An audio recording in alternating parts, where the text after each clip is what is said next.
थाइजोबब्ला 50 केजिसो बेयाव आखा खालामदो आरो बेयाव फांसेयावनो 50 केजि 50 केजिब्ला नों कक'आ 1000 चक्लेट ना 1000 केजि हेबाबो नङा माबा फांसेयाव 1000 करिबाबोथ' नहा केजि बेसेबांनो बियो गथाया बिगुरजों लाबोदों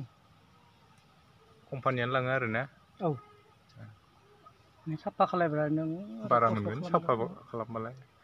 खै बोसोर जाखोनो अबे दंफाङा बेयाव 15-16 मासावनो थायदोंनो माथो एकदम गुदिनिफ्रायनो थायो माथो नै बिबारा फिथाइबो दं बिबारबो दं बेफोरखौथ' सिउर थायखागोन आरो बियो हमना ला बोसोरैनि खाथि जेनेबा नै अबेयो देरबावगोन नामा नै बेयो देरबावगोन हमस'नो हाया माथो बे केजिसे नंगौ थाइनैजों मथथे थाइनैजों 5 पवा बिदि जाहैगोन आरो थाइनैजों केजिसे जानांगोनदां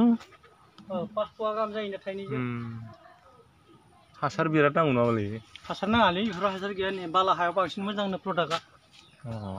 मालियाव ना गय बारि सिंफोरावबो जालाबायोना गय बारि सिङावबो गायनो हायो नों एसेबां खाथि गायदों बे बाहाय बुंद्रायबाय एसे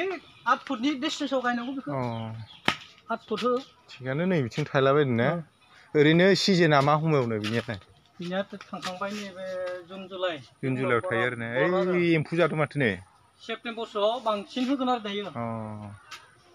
मोजांलै दायो बेहा बाहाय आल'खा जादोंनो बे